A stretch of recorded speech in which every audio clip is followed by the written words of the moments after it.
ഇന്ന് തന്നെ ഡൗൺലോഡ് ചെയ്യൂ. കാണൂ നിങ്ങളുടെ ഫേവറേറ്റ് ഷോസ്.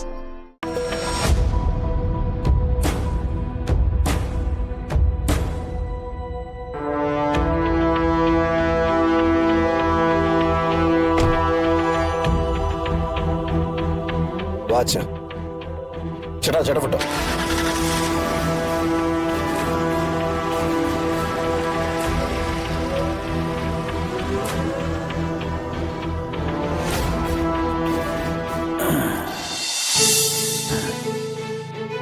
കുഴപ്പമൊന്നുമില്ലല്ലോ അച്ഛാ?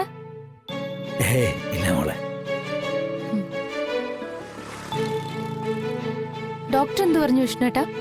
മരുന്ന് തന്നിട്ടുണ്ട്, പിന്നെ ശരിക്കും ശ്രദ്ധിക്കണമെന്നും പറഞ്ഞു. അച്ഛനെ ഇനി പുറത്തേക്കൊന്നും ഒറ്റയ്ക്ക് വിടണ്ട. നിങ്ങളിനെ രോഗിയാക്കി മാറ്റുവാന്നല്ലോ. ആ ഒരു ബോധം ഉണ്ടായാ മതി. ഓ പിന്നെ ഈ ഒറ്റയ്ക്കുള്ള നടപ്പും പിന്നെ ആ വഴി പോയിട്ട് അച്ഛൻ്റെ ആ നിപ്പുണ്ടല്ലോ, അതൊന്നും ഇനി സമ്മതിക്കില്ല. ഈ അമ്മയുടെ കണ്ണു വെട്ടിച്ചിട്ട് അച്ഛൻ പോവാൻ നോക്കിയാ പിന്നെ നീ നോക്കിക്കോണം കേട്ടാ. അത് പിന്നെ പറയാനുണ്ടോ? ഇനിയിപ്പോ എന്റെ പകുതി ശ്രദ്ധ അച്ഛനിൽ തന്നെ ആയിരിക്കും.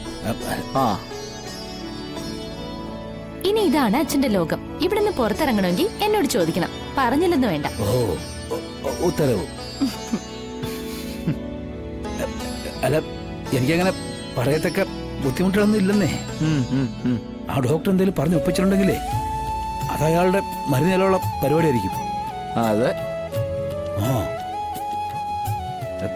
എടാ ഒന്നുമില്ലടാ, നോക്കും, എനിക്ക് ഒരു വേദനയില്ല. ഇല്ല ഇല്ല ഇല്ല, ആ ബുദ്ധിമുട്ട് കണ്ടത് ഞാനല്ലേ. വേദന കൊണ്ട് ഇരിക്കാനോ നിൽക്കാനോ കിടക്കാനോ പറ്റാത്ത അവസ്ഥയിലായിരുന്നു. നിന്നെ വിളിച്ച് കിട്ടുന്നില്ല എന്ന് പറഞ്ഞപ്പോ നിന്നെ ഒരുപാട് ചീത്ത പറഞ്ഞു. ചുമ്മാ ചുമ്മാ ചുമ്മാ. ശാന്തേ, പലഹാരത്തിനുള്ള മാവിട്ടോ? ഓ സത്യമേ. എന്നാ നിങ്ങൾ നിങ്ങളുടെ പണി നോക്കിക്കോ. ഇന്നു മുതല് നമ്മൾ വീണ്ടും നമ്മുടെ പണി ശ്രദ്ധിക്കാൻ പോവാ.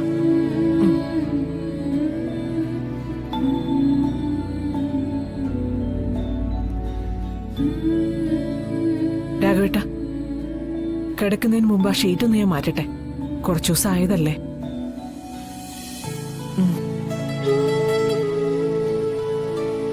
എല്ലാവരും എന്നെങ്കിലും രോഗിയാക്കുവാന്നല്ലോ. എടാ എനിക്കൊന്നുമില്ലടാ. പറ ഒന്നുമില്ലെന്ന്. വിഷ്ണുട്ടാ, എനിക്കൊരു കാര്യം പറയാനുണ്ട്. ഒന്ന് വരുമോ?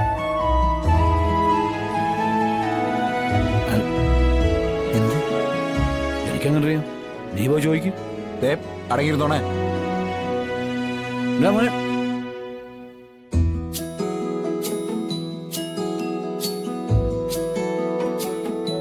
അച്ഛന് നെഞ്ചുവേന വന്നതല്ല വിഷ്ണുട്ടാ, വരുത്തിയതാ. എന്ത് വരുത്തിയതോ? അതെ, ഇന്നലെ ഒരാൾ ഇവിടെ വന്ന് ബഹളം ഉണ്ടാക്കി. അച്ഛനായി ഉന്തും തള്ളും ബഹളം ഒക്കെയായി. അച്ഛൻ തലയിടിച്ച് വീഴുകയും ചെയ്തു. എന്നിട്ട് ഇതെന്താ ആരും എന്നോട് പറയാതിരുന്നേ? വന്നതാരെന്നറിയോ? വിഷ്ണുട്ടന്റെ അച്ഛന്റെ അനുജനാണെന്നാ പറഞ്ഞത്.